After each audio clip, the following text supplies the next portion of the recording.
Hey there, folks. I'm Matt Hansen, And I'm John Johnson. and you're listening to Planes, Trains, and Comic Books. The podcast where we discuss favorites we've reread, both classic and new comics we want to read, and everything else in between. And here's the comic we picked this week. Hey there, everybody. Welcome back to another episode of Planes, Trains, and Comic Books. Today, we are finishing our Black History Month celebration with A different thing. What would you say?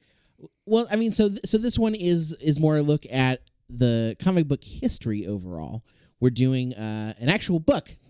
It's a real book. It's a real book with words. There are pictures, but less pictures, more That's right. words. We had to actually read and learn things this time. God damn it! We go out of our way to read actual books for you people. Yes, so. But no, it's important. This is a lot of history that, and we'll say as we're getting into this, Matt did a little extra to see because not all of it comes quite across in reading this book, but. I mean, this is 15 years, you said? 15 years of research to go 15 years of a love and an appreciation and like wanting to find all of this information to get it as correct and across as possible to have these people's work known. Yeah. So. Well, and also, he said in another podcast, the author of this book, that this is just part one. Oh, wow. He said he's working on a second book.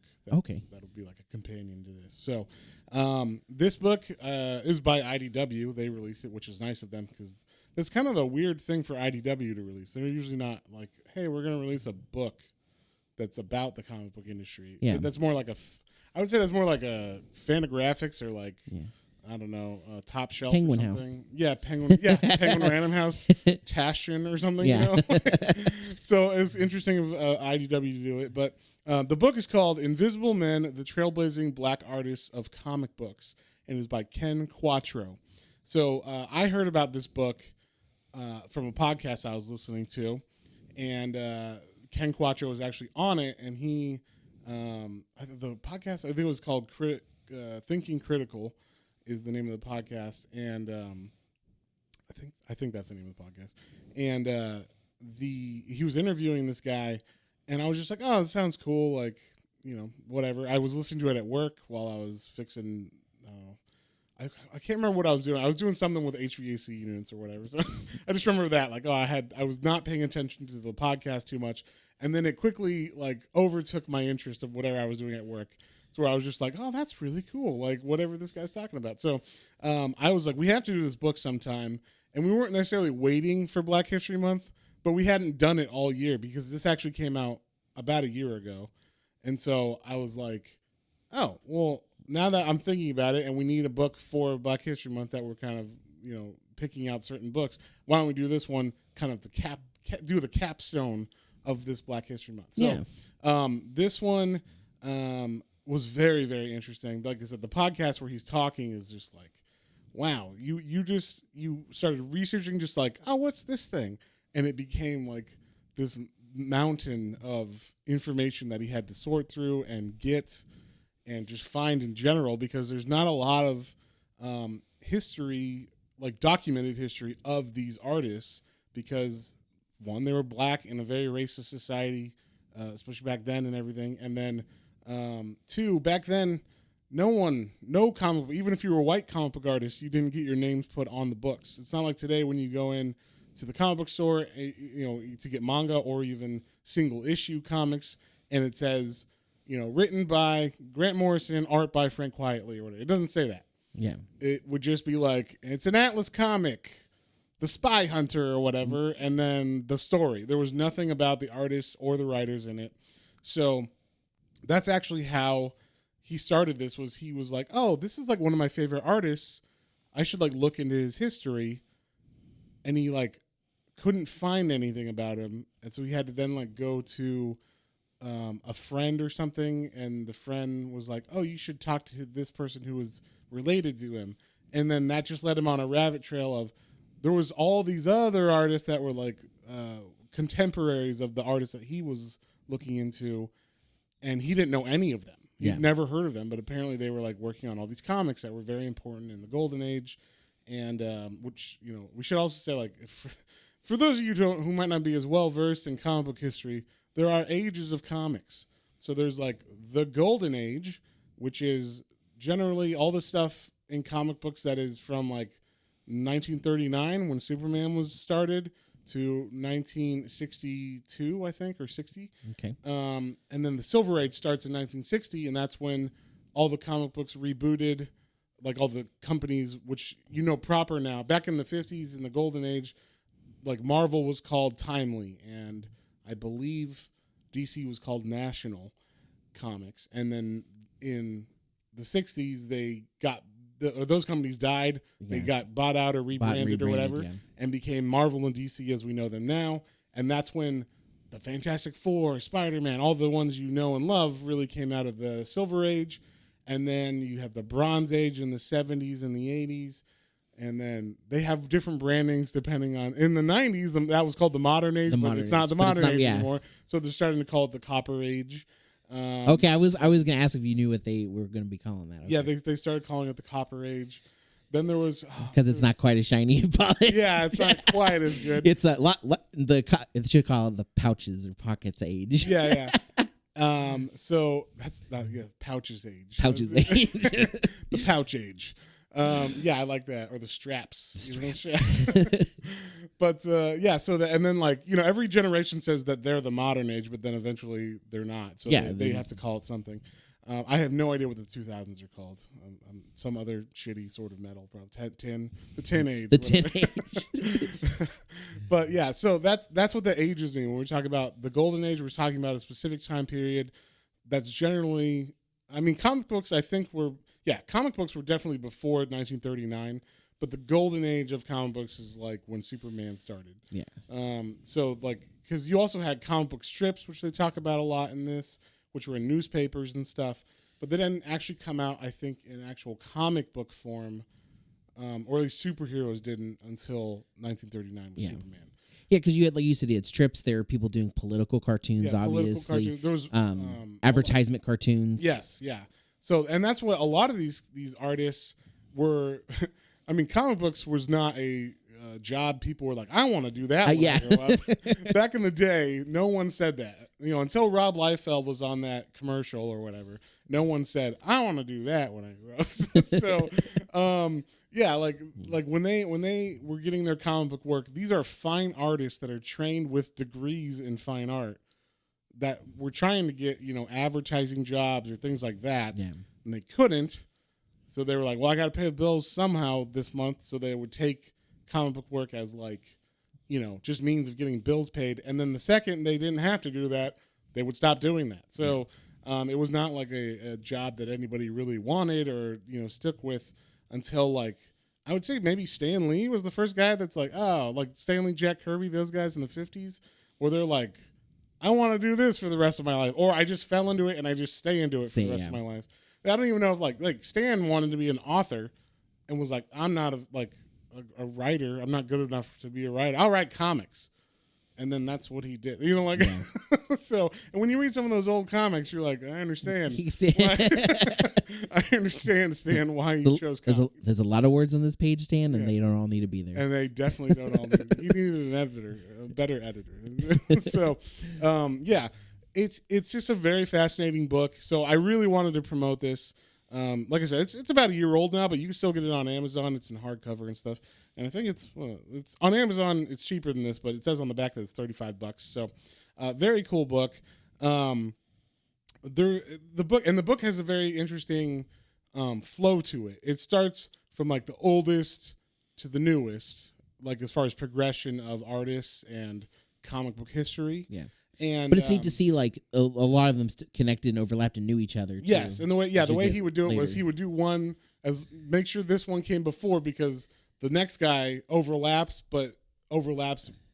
where the other guy was already working at the place he goes to or whatever. So you know who he's talking about and everything. So it's a very good way to write the book. Also, one thing I loved about the book is he would talk about, each chapter was like he would talk about the artist and give you his whole life story from like birth, even before birth, like how his family got to where whatever city they were out of, and then the birth of the artist, how their early life was, where they came up from, like what schooling they went to and all that, and then the comic book career, their death and everything, and what they did after their comic book career, and then they would actually show a good chunk, at least reprint maybe a full comic, like a full story, or just strips of a couple different ones that they did, depending on what their work was.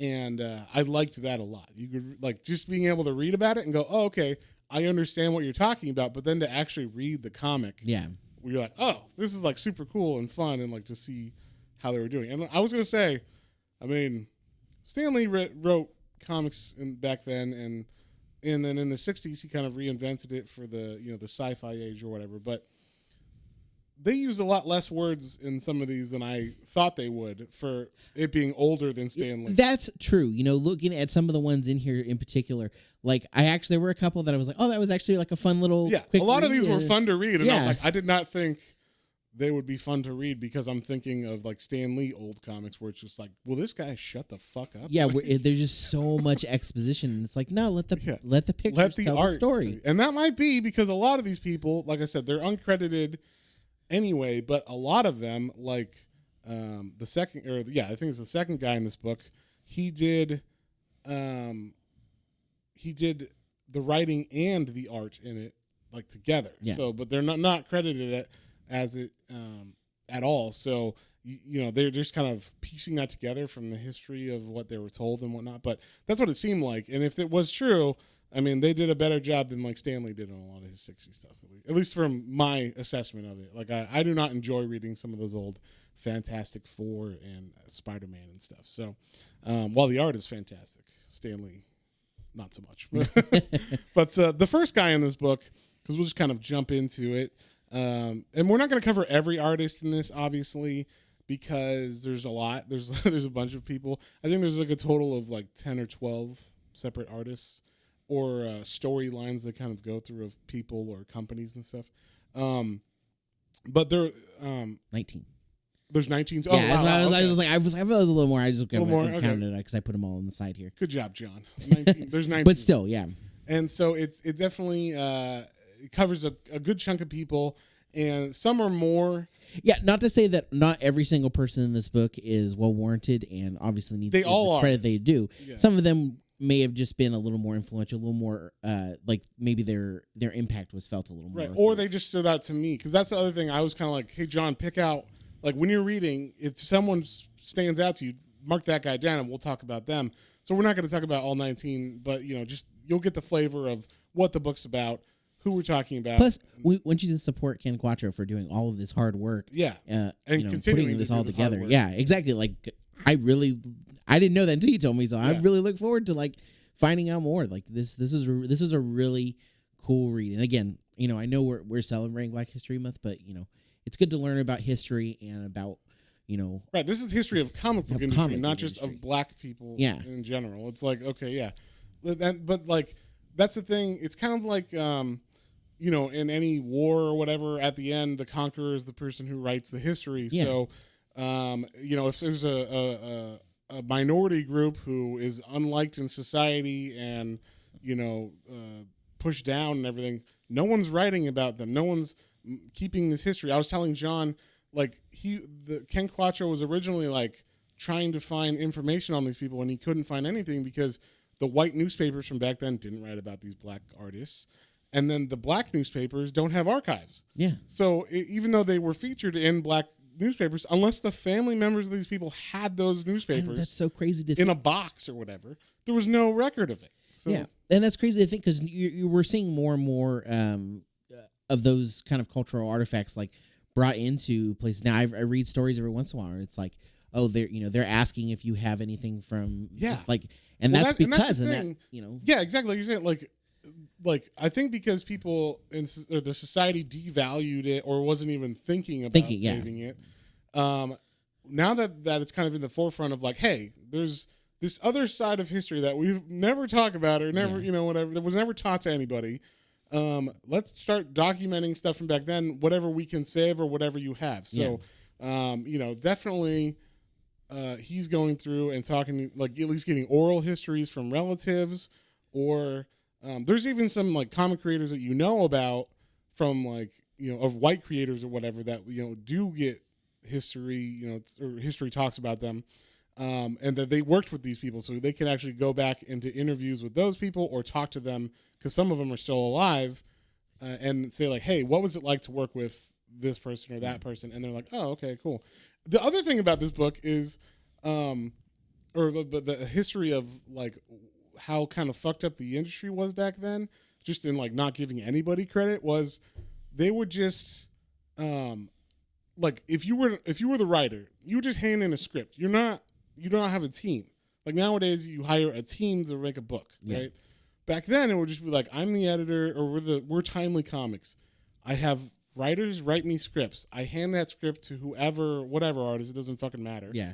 And as long as they can get it to me in time, that's who I care about. So, or that's all I care about. So, a lot of the times, the artists or the writers didn't even know they were working with black people or anything. So they don't know to say, oh, I worked with one of the first black artists or what. They didn't know who the fuck they're working with. Yeah.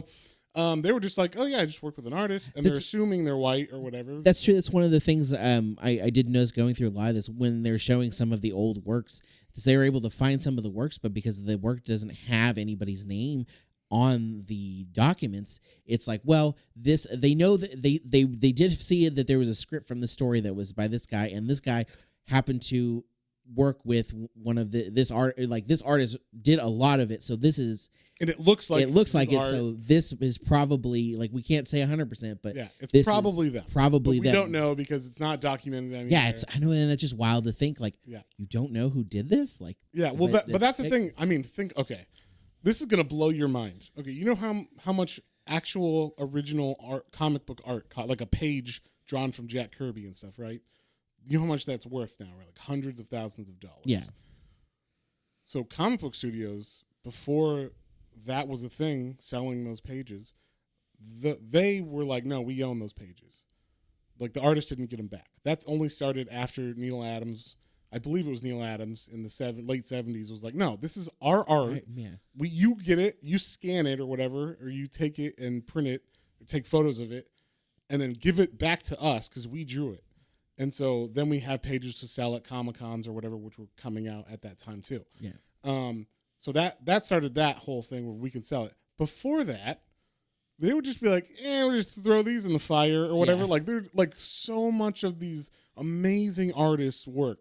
We're talking Steve Ditko, Jack Kirby, all of this, and then all of these artists too that are in this book, I'm sure had the same thing happen to them with any of the stuff that they handed in, just thrown away whenever the company, like, oh, there was a flood and we just kept all these in the basement. Who gives a shit? Oh, wow. It's just paper.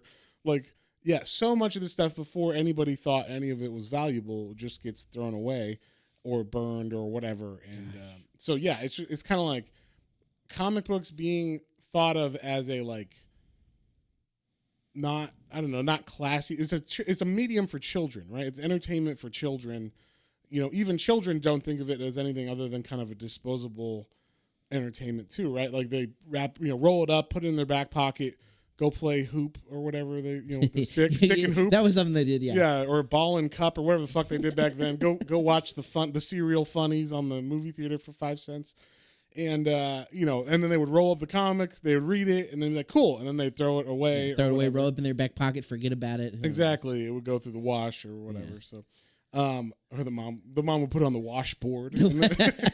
Whatever the fuck they did back then. But yeah, so like it just wasn't thought of as this is something to save, or it's interesting, or people are gonna care about this a lot in 100 years or whatever. So it's just a different kind of medium than you would think. Yeah. It's like obviously when people make movies, the original film of those movies, everybody knows is valuable, right? Yeah. Like from the very beginning of silent film, people are like, this cost a lot to make, it's very valuable, but we got to make sure this doesn't get like thrown away, or at least the original negatives of it or whatever, So like all those, Universal has, I'm sure, a stock room of all their footage from every movie they've ever made that they put digitally now probably, but at one time it was all just in a storage room. they did not give a fuck about that with comic books. They were very, temporary medium, they thought. And, so, we'll just start off because we do. And I want to make sure we say one caveat that, all of the proper descriptions in this book are specifically, they're all brought together with the term blacks because it's the most inclusive. Right. Because there's a little bit of a there are other words used, but and we might say other words, not bad words, but like, but there's some specifically for company names. Yeah, company names that are owned by the black creators in this. Yeah. So we will use proper terms for that was part of their company, but in general, that we just wanted to make sure. These are not the words we're saying. Yes, we're just denoting because of the time frame this comes from. Right after the Harlem Renaissance. Yes, there were different words that were acceptable for black people back then. Like when I say acceptable, that black people accepted as they wanted to be called this, whatever. Yeah. So those are the words they use to brand things, and we're going to say those words when we talk about the companies that they own or whatnot. Because that's the name of the company, but we're not saying those words as that's what we think they should be called or something. So, exactly. Anyway, that's good you said that. Yeah. I was just thinking we're about to get into Let's get into this book. Oh my God, I can't believe you said that. So, the first guy they talk about is an interesting guy to start with because he's got kind of like he's like the only guy in here who you could be like, oh,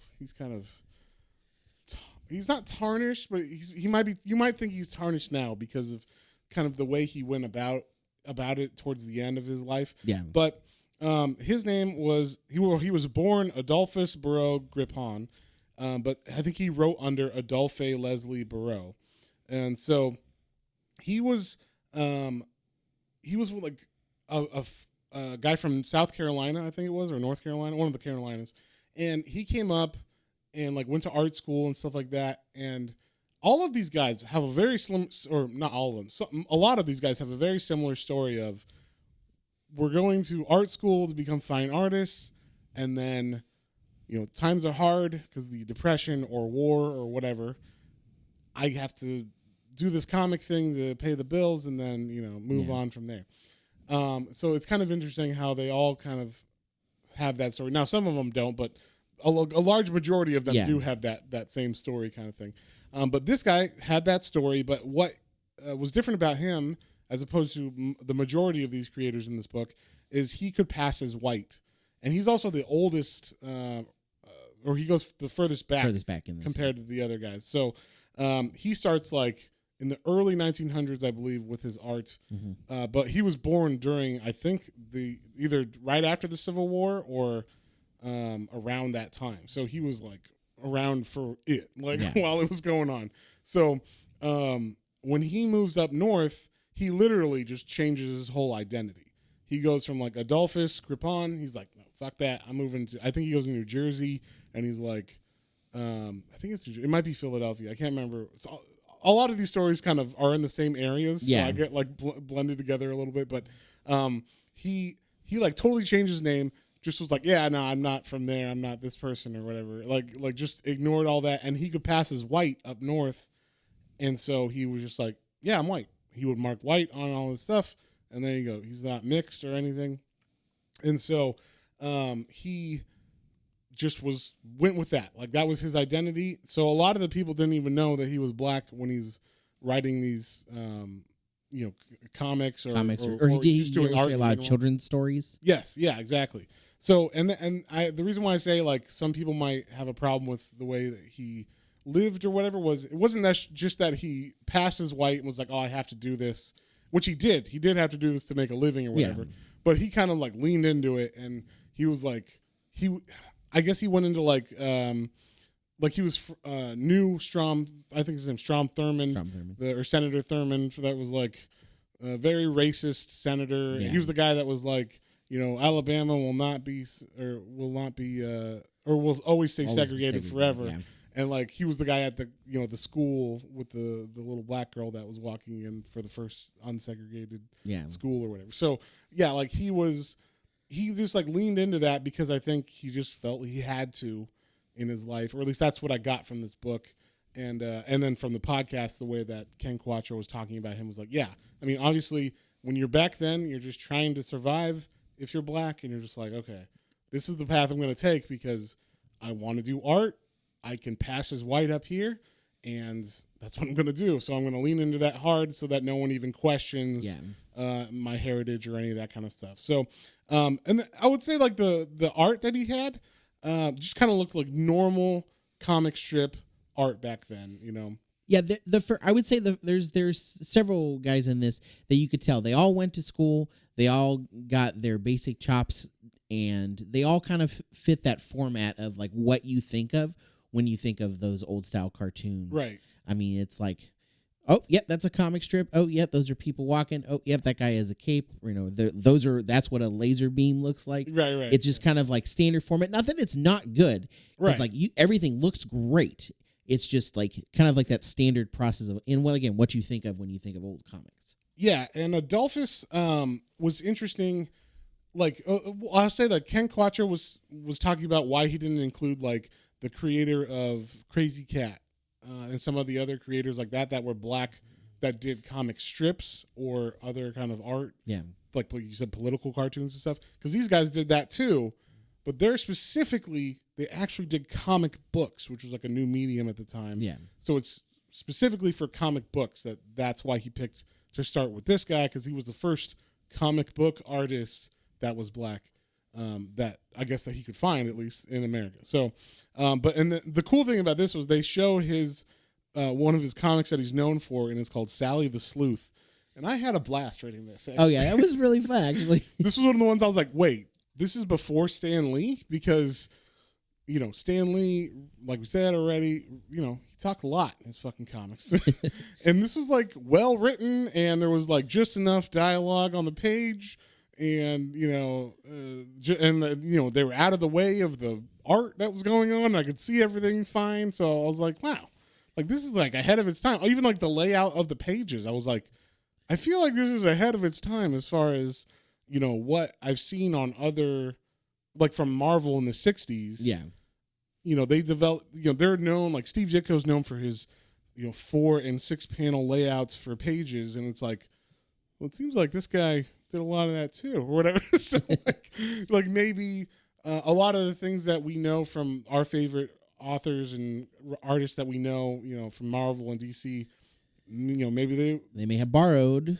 Well, I just mean like, not even that, but just it's the language is already developed, and they just maybe improved for whatever they were doing, and that's when it got noticed. Yeah. But like in this, I was like, oh, this is like better. Like the pages are laid out great, and also the dialogue is not fucking overwhelming it like Stan Lee does. So, but this Sally the Sleuth was like a great comic read. Like you said, what was the part you said you thought was funny? I was fine. So she's like an undercover like FBI agent, and she's working. There's been a bunch of females that have been murdered, and so she's undercover, and she escapes one guy, but she didn't get a look at his face.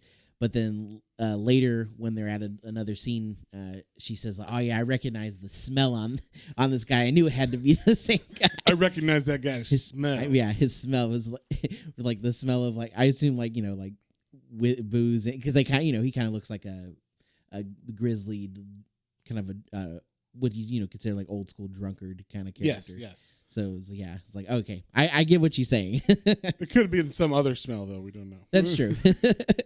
He doesn't bathe much. He's a sailor. Yes. So. But yeah, so that was like cool to see kind of his like when like I said, when these guys or when he's writing about what they did, you're like, okay, I can like picture in my head, oh, they did that comic and they did this comic. But to actually read it, you're like, oh wow, this is way better than I thought it was gonna be. The next guy that they bring up is kind of a good follow up because, like we said, Adolphus was white passing, so he had a bit of a different like pathway than some of the other guys, and it was kind of contrasted by the next guy in this book who was Elmer Cecil Stoner is his name, and this guy was the name of this chapter is called the Harlem Renaissance Man. Mm-hmm. So he was like leaned into his blackness, and it was like he was celebrating being black and being an artist, and he still got hired by white magazines or white comic book companies because, like I said, they're not crediting anybody, and a lot of these people weren't working in the same offices and shit. So it was like, oh, let me get that script and I'll send it to you and you take it home and you draw it and then bring it back. And that's all. The only time anybody sees you is when you deliver your pages to me. So it doesn't matter that you're black. It said his art was in the first issue of Detective Comics. I mean, yes. And also he worked on Blue Beetle. Yeah. Which, is a character for DC now. But like, this is the original, the Dan Garrett Blue Beetle. But like, which I was reading some of these and I was like, wow, these are ridiculous. So I kind of wish they would reprint these, but they probably don't even have actual things to reprint. Yeah, who knows? If like I said, they just threw this stuff away after a while. So they at least have the covers for reprint here, and they do reprint one issue later on that you can read, and it's pretty funny when you go through it. But he like worked on Blue Beetle, which is a very well known. Well, he's like a DC character that people know. I'm a big fan of Blue Beetle. All right, so I'm a follower. I'll say Matt is a big fan of Blue Beetle, but I mean, enough people I think have at least seen that kind of character. Now, it's not the same. DC has talked about releasing a show or a movie about him, so that's at least in the zeitgeist of comic book things that might get made now. He was in that, or he drew that, and then he would talk about, or he was like involved in the Harlem Renaissance in the 1920s. And that was like a big thing with a lot of these artists that like they were in that scene. They all kind of either worked around or were in the same areas and maybe knew each other. I'm not sure. Some of them did know each other and some of them just ran in the same circles. So, but it was very cool. And then this guy specifically after comics, because like I said, they're just they're just like dipping their toe into comics to pay bills. They're not, like, oh, I'm going to be a comic book artist for my life or whatever. This guy ended up being like a really good painter that would do like ads for, liquors and stuff in the 70s and very like sophisticated looking art, which I thought was cool. But yeah, the cover of Blue Beetle, which is actually from 1944, is him punching Hitler, which is a common picture on a lot of comic book covers back then. I'm sure we all know the Captain America image of him punching Hitler that I think Jack Kirby drew with Joe Simon writing on that one. Yeah, but so he had a very like I said, he had a different kind of career path because he didn't pass as white, but he was still able to be successful in comics and in fine art as well. And of course, those things got easier as time got closer to the civil rights movement, and then after the civil rights movement, and those kinds of things became easier. And then they were able to actually, like I said, get contracts for advertising and things like that. And then well known, like people wrote articles and stuff about them later on when they're older about their fine art side. Then like once again, no one gives a fuck about their comic book side. So they'd be like, this is the artist of this ad or whatever. Yeah. Like who cares about that? But apparently they care about that more than comics.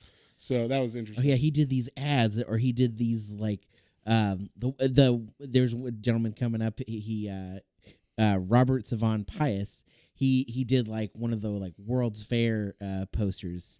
So it's like, oh yeah, well that's Even, well, that makes sense because at least the World's Fair is kind of important back then or whatever. Yeah. That would be like, oh, holy crap! But like, who gives a fuck about like, oh, it's some gin company. Oh yeah, they did the art for fucking Jack Daniels. Who cares or whatever for this 1 year? It's not even like the bottle art or something. It's just like the ad that's on was in these magazines. Yeah. So it's kind of funny how like stuff is highlighted by the press or whatever. But so. Who was the first guy that stood out to you in this book? Because there's a lot of creators, and it took a while for them to, like, for their art to really stand out to me to go, oh, this guy is fucking awesome. Yeah, I was thinking, so like I looked at Pius stuff, and I did like a lot of his like actual art too. Yeah, Pius didn't really stand out to me as like, and it seemed like, but as a comic, yeah, as a comic book artist, he didn't stand out to me. But he was definitely, I think, one of the guys that was like, yeah, I'm really just doing this to pay bills. Like I don't give a fuck about like really doing the best work possible on this or something, Yeah, I liked J. Paul Jackson had some cool stuff. He had the one that was the blonde Garth. I don't know if you remember that one. He was the guy who like fought a shark. Yes. Well, okay. So Jackson's shark drawing wasn't the thing that got me. I was like, oh, that kind of looks more like standard comic book, especially the shark's anatomy on that. I was like, wow, they really don't know what sharks look like back then, because there's a couple comics with sharks in them, and I'm like, the fuck are they drawing from? And I guess, it's just whatever people have caught and hoisted out a shark. Yeah. So they're like, oh, that's what a shark looks like hanging up, from the sky or whatever. Well, from this angle, I bet yeah. Yeah, they're like, they don't know at all what it looks like underwater because there's, I don't know, there's no diving movies or anything going on. No one's made the Meg yet, we haven't seen what sharks look like underwater. Well, he did some really cool science fiction stuff too. Is that what you're getting at? Yeah, well, I was going to get at, he did this thing called Home Folks, which was specifically aimed at like black Oh, people. yes, okay. And it was like supposed to be kind of like a black version of some other comic that was just like looking at the average day of modern, kids or whatever from society. So, but this was like black kids from society. And this specifically being from 1951 looks like I was like, wow, is this looks like it was in Playboy or Mad Magazine or, up there with like the Tales from the Crypt guys or whatever, the EC Comics art. I was like, wow, this looks really, really good. And that was the first one I was like, this stands out comparatively to the other stuff that we see. So, but the shark one did not get me that he drew. I think it's because we just read Hookjaw a couple. That's what it is. Hookjaw was so good. So it was in the back of my mind. I was like, oh, look, another shark story. It just made me laugh because I was like, they have no idea what a shark looks like back in the 40s or whatever. Like they're just like, yeah, I mean, it's that thing we catch every now and then whenever one attacks someone or whatever. So they're just like accidentally get one when they pick up a whole bunch of tuna or whatever. Yeah, they're like, it's got a fin on the back, right? And it's kind of got a mean face. Yeah, it always looks angry, right? Yeah, other than that, it's just like a blob. It's kind of a blob with a tail and a fin on it. So, yeah, it kind of looks like, what's that? That you got cartoon in the 70s that was like Shmoo or something like that? Oh, the Shmoo? Yeah. Yeah, the Shmoo. It looks like that, but you just put a fin on it and a tail, and there you go. You got the Shmoo. So that's what I was literally like, what the fuck is this shark? Like, but they didn't have any reference for it, so I understand that. But yeah, like some of the artists in here, they were just kind of notable because of their, they were big as far as like they made an impact politically and stuff too. So they were like in that area, and then also they worked on things that were notable of that time. Yeah, but I wouldn't say they were necessarily the best artists or anything. No, there was Owen Charles Middleton. That was one in particular that kind of like, and that was also because of his backstory too, because he actually went to prison. Okay, yeah, this was the first guy I was like, this dude stands out. Yeah. So Charles Middleton, which I was like, I want to see his artwork because he seemed from his his story, I was like, it doesn't say he was trained at all. It just says like, yeah, he was he went to prison. He was so I guess back in the day, and they still have these fucking laws now every now and then, but they'll come up where it's like especially drug laws in the 80s were like this, where like if you have 3 times of carrying drugs on you when you get arrested, even if it's like I have a joint, and then the next one is I have 2 joints, and then the next one is I have a dime bag of weed. Well, that's 3 felonies, and you're getting fucking 20 to life or whatever for having weed on you. There was one of those where it was like if you commit 3 felonies, just in general, felonies of any kind. It didn't mean if they're like D-list felonies or murder. It was like if you commit 3 felonies, you go to jail for life.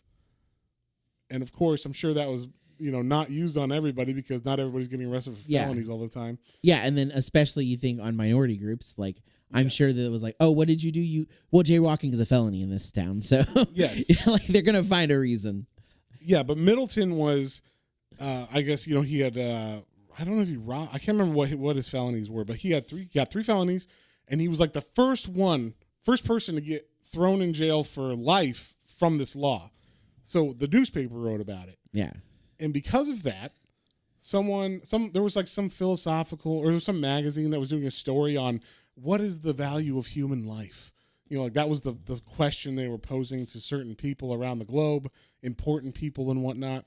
And they just read this and they're like, well, what's his viewpoint on this? So they wrote him, I believe, and just asked him to give them like, his response to that question.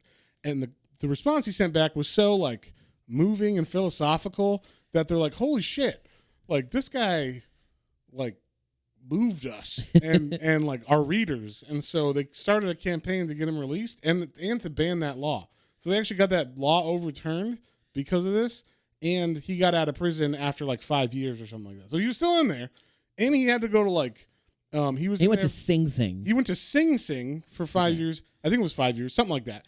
And he was thrown in like because he was drawing and stuff, which is considered contraband. Yeah. They put him in like solitary confinement for having contraband and stuff like that. For fucking, I think what he did was he like robbed someone when he was really young, and then like he never killed anybody or anything. It was just kind of like he would be involved in these schemes to like, oh, we'll bring water guns and we'll rob the jewelry store, and no one dies, and they get caught in the process before it happens or whatever. But that's enough to get them, thrown in jail or whatever, or to get, charged on the felony. So stuff like that. It wasn't like good stuff necessarily, but you definitely know to be in life in prison for that. So from that, he was part of like, or he gets released, and he was part of like the American. I believe he's a communist in this, so he like was part of that communist movement that was going on. Because I mean, at the time, this is before World War II.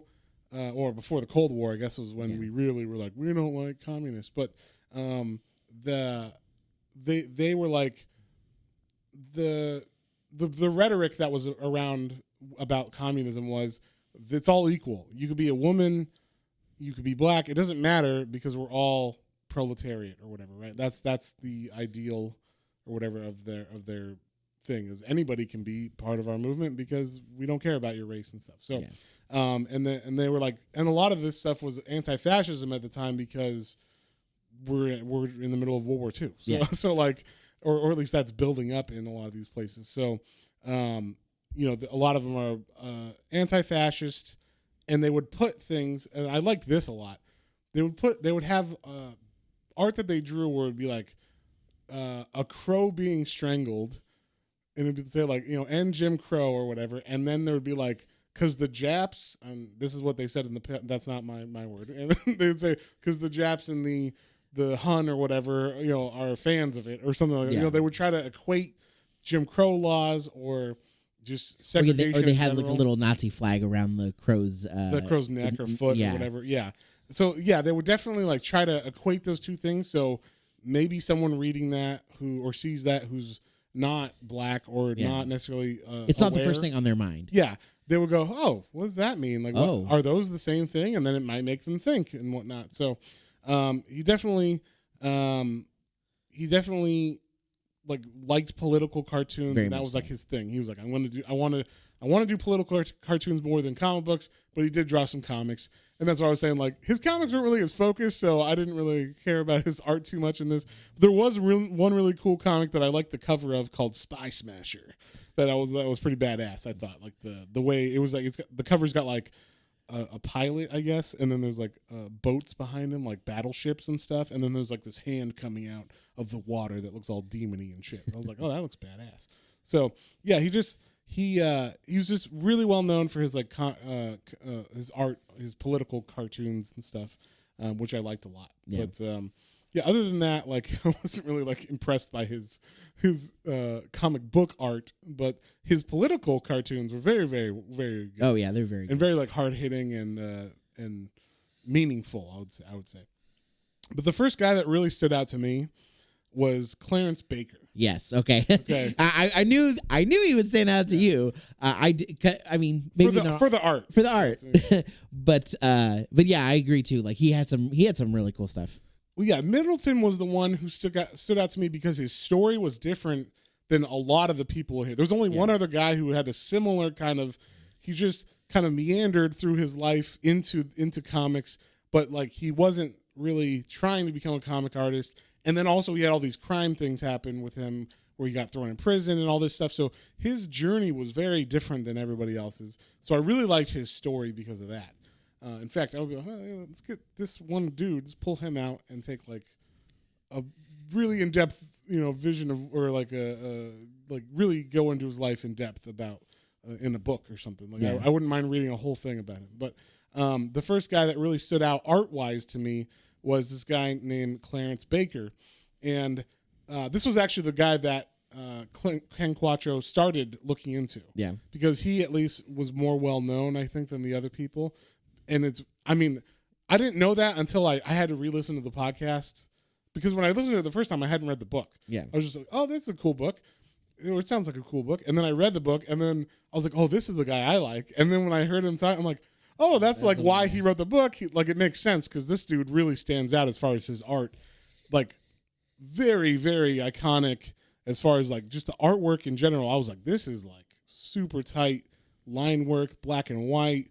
I mean, if I saw this on the page now, I would be like, if a comic came out nowadays with this art, I would be like, who's this guy? This guy's like got a fresh style or whatever. You know? like really cares about detail and stuff. So I was very surprised. All the covers I saw from him were like really, really good. I don't know. Like he has one called Cinderella Love in here. Just the cover, I was like, wow. That just blew me away how good it looks for an old book, you know? For sure. I thought this is definitely falls under that the cake term that you okay, yeah. He definitely likes a little cheesecake in it, you know, which is the I guess it's called fan service for manga people or whatever. But you know, he draws a voluptuous woman, we'll say, but skimpier clothes. But also to be fair, he was actually one of the first known to actually have a lot of these female heroines as like his main focus in in his art. Yes. So that was really cool. Like, not only that, he also drew the first black hero in a comic book, which, you know, that's before Black Panther or any of those characters. He drew a character called Vuda that was the first black person or black hero on a cover of a comic book. And it's funny because he's saving a black woman, and it's still in Africa and stuff. Because a lot of these comics were like, a lot of them were, there's a white guy like Tarzan who goes to Africa, becomes so good at whatever the black people are doing there. White savior. He's the white savior, basically. He can do everything but better, you know? And then he saves the tribe or whatever from the bad people. So a lot of the comics were that. So he drew one where the black guy was just, you know, in Africa fighting white people. And he was on the cover, which is, I mean, think about at the time. That's true. Looking at like, yeah, you're at the newsstand. You're a little kid, and there's a black guy on the cover. You know, a black hero on the cover. It's not, you know. Yeah, he's not a villain. He's not a villain. He's not the mailman. He's the hero of the book.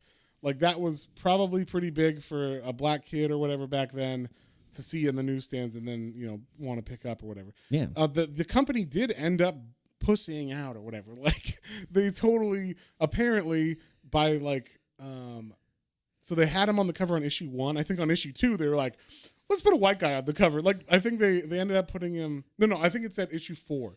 They did regular covers with him being black, and people were like, is this a misprint? Like, you know, sometimes the color gets printed wrong on the covers, and so people thought, is this a misprint? And then 2 and 3 came out and he was black.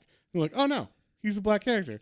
And then 4, they're like, we're getting some letters or something from white people, so let's just make him white guy. So then they ended up making him a white guy, which is always fun. Yeah, when they do that. So they changed him just cause, I guess. But that was groundbreaking, and the art in this comic book was like solid. Like, everything this guy did, you could tell he was like into comics and like doing the best art, or maybe not even into comics, maybe just into his art being the best possible or whatever. And one thing that was interesting about this is where we start seeing like names that I know in comics. Like Clarence Baker worked with Will Eisner, the guy who created The Spirit, and he worked at the Iger studio. He was the only black artist to be like on staff at the Iger Eisner studio. That's cool. So there's some other people in this book that worked as well for Iger, but they weren't on staff. They were just hired like per page or whatever, or per comic. So it was like work for hire stuff. So he would contact them and, you know, send out the pages to them. But this guy actually worked, you know, arm in arm, you know, on a drawing table next to white people, white artists, like Will Eisner and Al Feinstein and stuff. Yeah. Or Feldstein, I'm sorry. Al Feldstein was, worked for EC Comics and all that kind of stuff. So, like, just really, people that I've heard of, in the comic book world a lot. And he's working right there with them. And some names I've heard of. Some names you might have heard of sometimes, John. Yeah.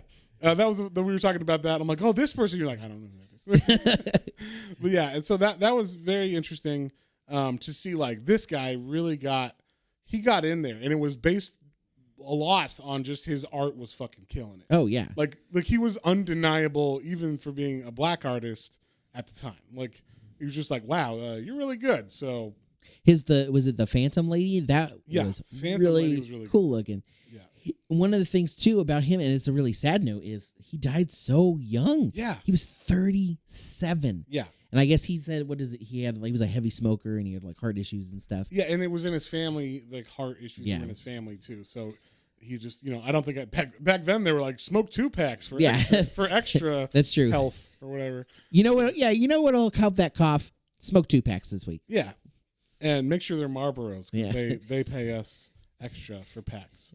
So yeah, there was just some really cool like connections that were brought up in that specific guy's history. It was like, oh, this is where it's really getting into the people that I've heard of. And he's like it's like the official first like graphic novel too, right? Before they were like actually coined graphic novels. Call them graphic novels, but he's like in the first of that.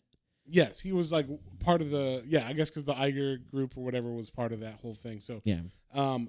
I don't know what that was, like, as far as I've never heard of it or anything. So what they talked about that being. Yeah. So I wonder what it looked like. Like, what was the format? What was it? Just a collection, or was it actually like an original graphic novel? Because that's what it ends up being in the 80s. Is it's an original graphic. It's an OGN or whatever, and this from the mind-blowing mind of Frank Miller or whatever. We're gonna make a story that has nothing to do with the regular comics. It's its own universe, basically, unless it's really good, and then we want to include it into continuity, like Killing Joke or something, with Barbara Gordon getting shot, like stuff like that. So, but yeah, I'm sure it's like the first concept. That concept is interesting because it gets played around. Like, I'm sure back then they were like, what if we just printed like a fat book of these things or like a fat story? And people are like, that'll never sell. Or, well, they do it once and it doesn't sell great. So like, let's just go back to what it was. And then like 20 years later, 10 years later, they'll try it again, and it didn't sell that great or whatever. So like until the 80s, it doesn't really take off. Yeah. So it's kind of interesting how it might have been one of the first or the first, but because like they never reprinted it or do anything with it other than release it once, it kind of fizzles out or whatever. But it's at least worth noting that he was part of that. So the other guy that kind of stood out was Alvin Hollingsworth. He was like one of the first guys to do horror in this book. Like, he would work on horror comics, and he would do. I liked his story because he started out doing comics, and he had like really good detail work, and he had a character named the Bronze Man who was like, because bronze was a different word they would use sometimes for black or brown people. That was like a nice word, So they're like, oh, you're bronze or whatever, and so. Him having a white character that wore a bronze mask was probably or possibly Ken kind of alludes to in this book, him being allowed to write a black hero without having to actually be a black hero, because the mask was there, and he was like a disfigured war vet, I think is what the guy was. So he would put on a bronze mask that made him look bronze, at least on the face. And so it was kind of like him getting to work on a black character without it being officially a black character kind of thing. At least that's how Ken kind of... And it said that he appeared in Blue Beetle, right? That was where... Yes, I think some of these were... It's weird because like Charleston is owned and then collapses and then owned again, and then like they would reprint stuff, and so some of these are like kind of like getting... I wasn't sure on some of these because it was like when we talked about Porter... Is it Porter? The guy at the beginning...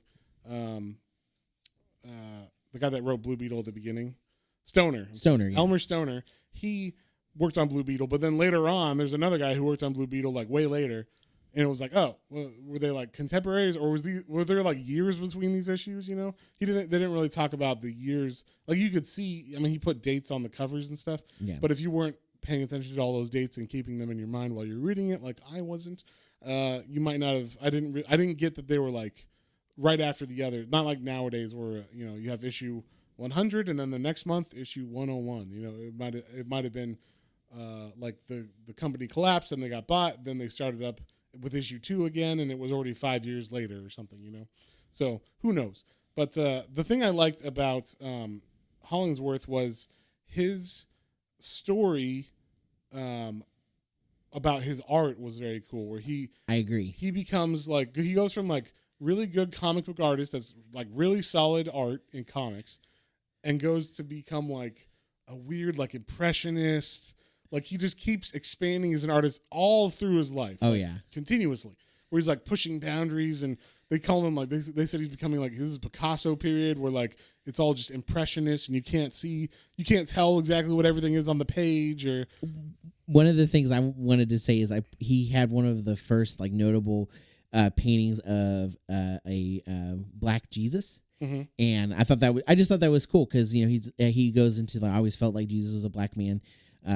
He's such a philosophical symbol of any of the modern prophets have been trying to show us the right way, like Malcolm X and Martin Luther King. Right. And I just thought that was cool. It was like he has this comic career, and then like you said, like he goes into art, and then he goes into the he really kind of like just kind of really shows that the contemporary, and then like he goes and it does a lot of civil rights paintings as well. And wasn't he a college professor too? Yeah, yeah. A lot of these people ended up becoming like teachers and stuff too later on.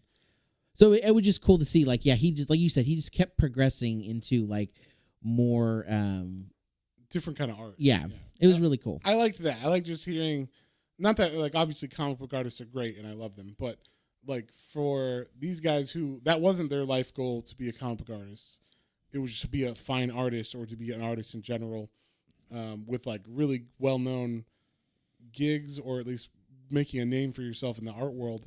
A lot of them did get to do that, which is cool to see. And this guy specifically would push the boundaries on what, like, I was surprised that, like, he would still do art for magazines and stuff, like political cartoons or, I think it said he worked for Playboy or some kind of magazine like that.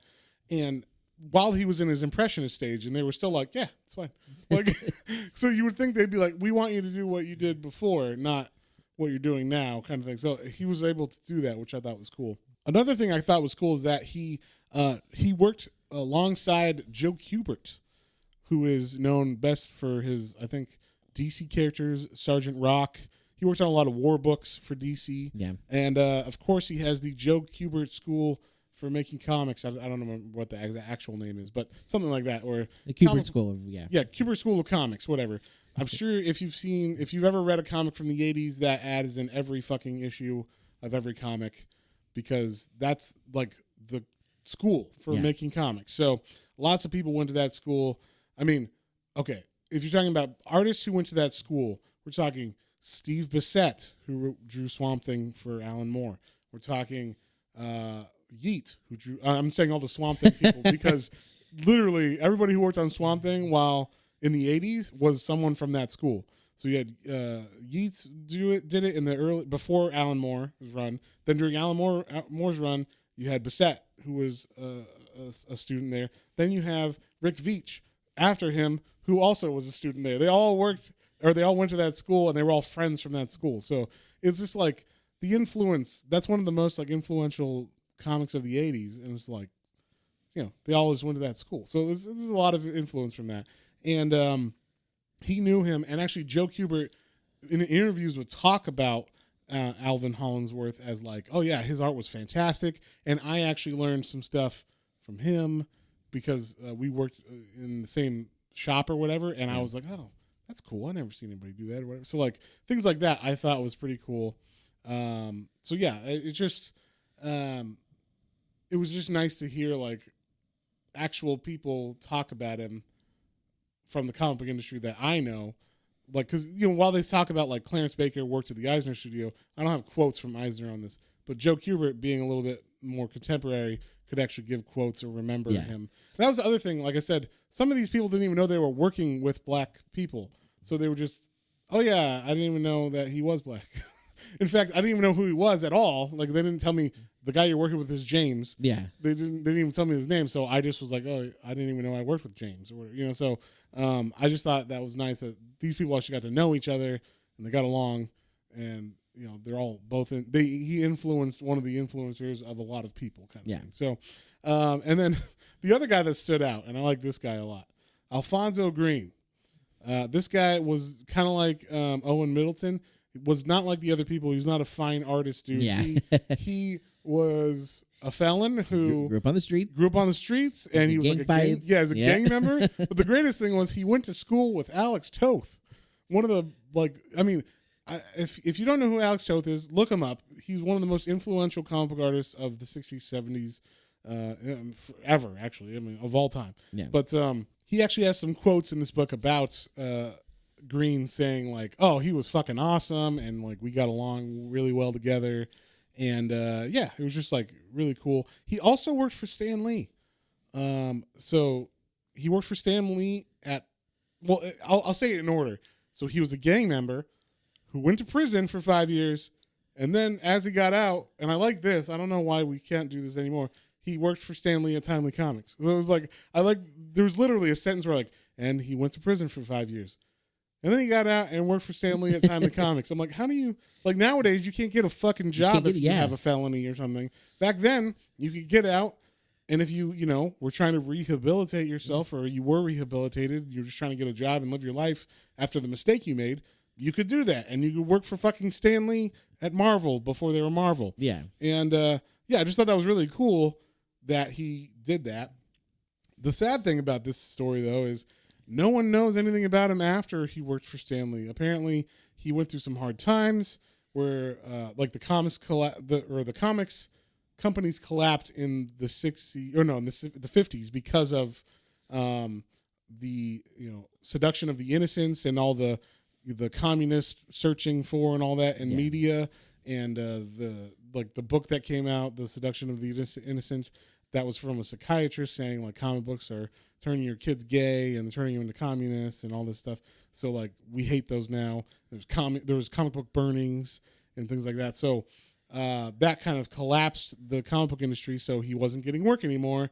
And then it says like we're not for sure about this history. We're kind of guessing based on records we found.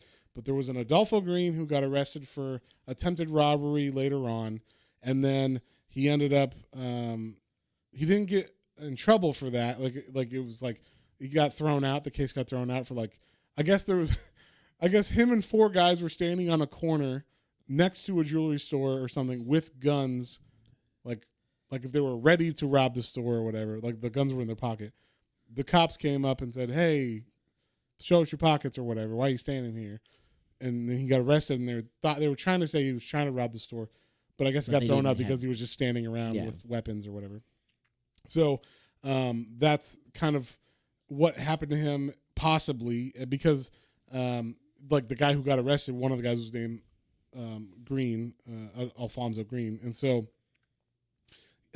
that's like what potentially happened. And then a guy with the same birthday and name died in 1977, but no one knows if that was him or not, kind of thing. So like he just kind of goes away in the ether or whatever, which unfortunately, but he had a very cool like style and stuff, and I just liked his story. It was kind of different than everybody, and the fact that he got to work with Stan Lee a bunch, and like there was just a bunch of quotes from Stan Lee and Alex Toth about this guy who went into the ether, but like he influenced, or at least was in the lives of these giant creators that I've heard of all my life, but no one talks about him. So I thought that was cool.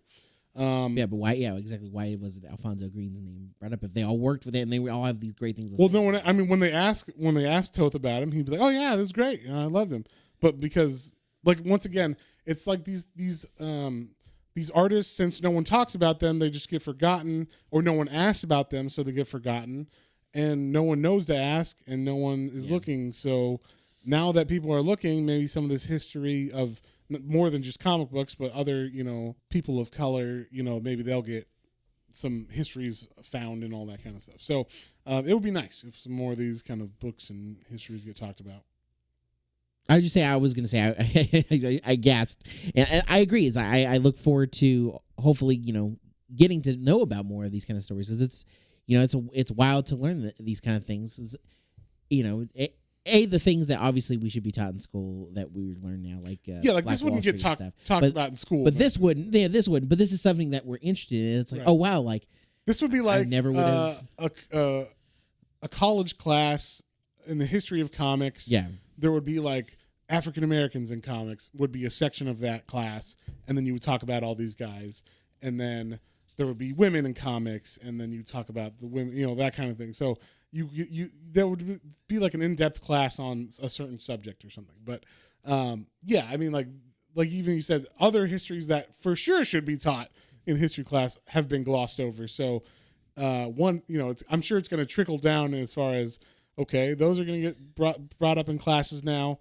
And then even these more like kind of esoteric or more in the corner, like in the back area kind of histories that people don't usually think about, they're going to get discovered too. And that's going to be cool for people. So like I was saying at the beginning, the book has a definite flow and, movement, and it starts at the beginning with Adolphus, and it goes to the end where we talk about the first all-black company and comic book that was put out, with the characters. Every character in this book is black. Yep. All the creators are black. So their names, the names of the creators were Orrin Evans, George Evans, John Terrell, William Smith, and Leonard Cooper. Mm-hmm. And they made the company called All Negro Comics. And this was in 1947. So a company that's run and the content of the comics are all just black people. It's pretty revolutionary for that time period. I mean, you're thinking this is on the stands next to all those white savior comics. We're talking about like Tarzan or whatever, and all the facsimilies of those. The amazing thing, I was like, if I was a kid back then, I'd be like, can we get a non-white or just like a non-hero from the jungle, comic? Like, what the fuck? Like, it's the same comic over and over and over, basically, with just different names of, Kazar and Cathor and Strongman or whatever. It's like you see, there's so many cartoons from around that time too. Yes, for sure. All the same. The Herculoids or the He-Man and the whatever. Mm-hmm, yeah. So this was like the first, like we said, all black creators and writers and artists and characters. Characters. Yeah, everybody in this book was black. So it was very cool to see like the actual reprints of this, because I was like, I can't believe that they actually got this issue to reprint from. They actually print a solid story from it from Ace Harlem, which is a cool character. Yeah, Terrell created this character, Ace Harlem, and he's like a detective, gumshoe kind of character. Yeah, and of course, there's criminals going around and like beating up people in barbershops and stuff like that. So it's just an interesting comic. Yeah, just to see. I was surprised that they could actually just even find it. Because I'm sure that they printed a lot of it, but it was we find out later at the end of this, because for reasons of fucked upness, there was only one issue.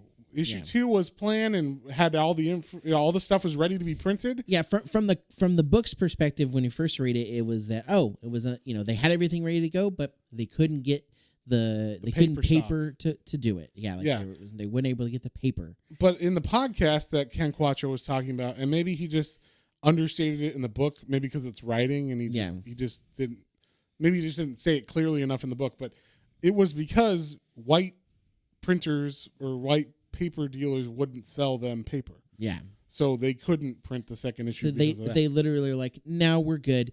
We're gonna force your all black owned company to not be in business anymore. Yeah, so I mean, it was literally, there's no reason why it shouldn't have had a second issue if it was just based on sales and stuff like that. So it was very cool to hear about this being made in the 40s and that fact. And we should also say, I mean, one of the reasons why they got to do this, and directly after the 40s and during the 40s, a lot of these artists got jobs because it was white men were going to war, right?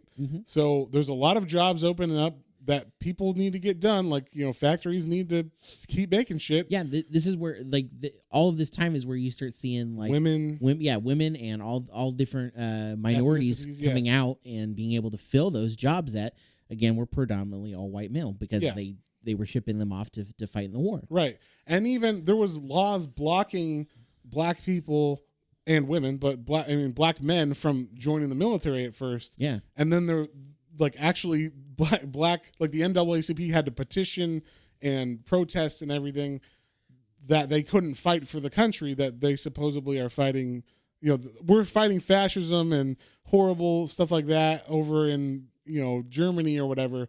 But we can't fucking fight for our country because we're so free over here or whatever. So there's just like a weird dichotomy that I guess America's history has always had when you look at George Washington owned slaves and so did Thomas Jefferson. But there's a fucking Declaration of Independence where we talk about all men being free and everything. So it's like the ideals of America never quite live up to the idea or ideals of what we should be. Yeah, I will definitely say, and this is one thing, and I know it gets on a touchy subject, but there are these two visions of America where it's like this very whitewashed, we'll call it for lack of a better term, but this very idealistic and polished beacon of freedom and everything is great. We're the light on the hill. Yes, but like any country, no country is perfect, but like any country, we have this seeded history of some really messed up stuff that can only be fixed and made better by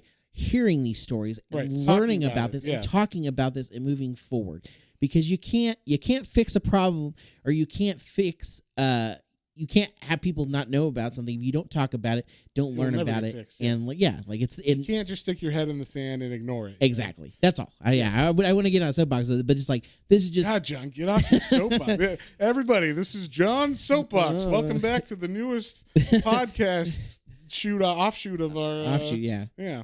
So that's a new one. That's John's going to start his own John's Soapbox, where he just talks about politics all day long. Comics and politics. The politics of comics. That'd be amazing and terrible. I would never listen to that podcast. So it was interesting to hear all these stories together, and just the idea that like you said, America had this promise that I will say, I don't know, other countries might not have had the opportunities for them to even be able to do what they ended up becoming. Because even though they were black and a minority that were getting oppressed, especially at that time, they were still able to make things become fine artists and stuff like that, even though they struggled. Some of them had a harder time than others. Some of them passed as white because they had to. But those opportunities were still there, and a lot of them were. Some of them were from the government programs that were in the 40s or in the 30s and 40s during the Depression, and that's why they were able to kind of make it out of there. Some of them were because of benefactors, I think Adolphus and a couple other guys had patrons that were like, "I love your art. I'm rich and I own the equivalent of Walmart or whatever. Here's a bunch of money. Go do what you want to do." That kind of shit. So. That doesn't happen enough anymore. Well, not at least that I know about. I'm sure someone does that. No one's like, "Man, we love your podcast. Let me give you some money." Well, one day Zuckerberg will hear our podcast and be like, "You know what? I really like those guys." And we'll say, "No, sir, we will not take your Facebook money. We don't want your meta money. It's only good in the metaverse." It's meta. Yeah.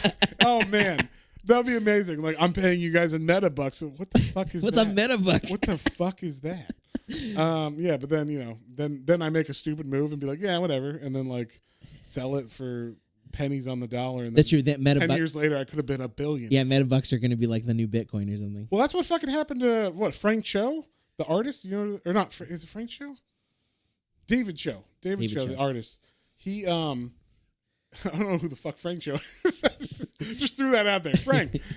David Cho, apparently, before Facebook was Facebook, did a mural at one of their buildings because they're like, "Oh, we really like your art. Can you do a mural?" And they couldn't pay him or whatever. "We'll pay you in Facebook stock." He's like, "All right, whatever." So he did that, and then Facebook became Facebook, and now he doesn't ever have to work another day in his life. Oh, wow.